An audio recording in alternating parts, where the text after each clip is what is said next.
कुणा वाचून कुणाचं काही चढत नाही, कधीच आणि कसलंच नाही.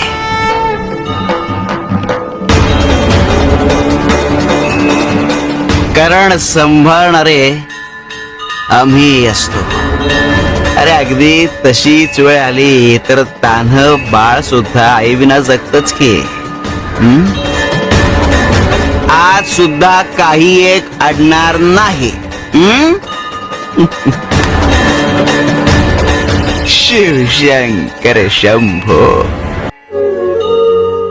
इरादे नेक हो तो सपने भी साकार होते हैं, और लगन अगर सच्ची हो तो रास्ते आसान होते हैं. जमने अगं काहीतरी गमावल्यासारखं वाटतं, पण ते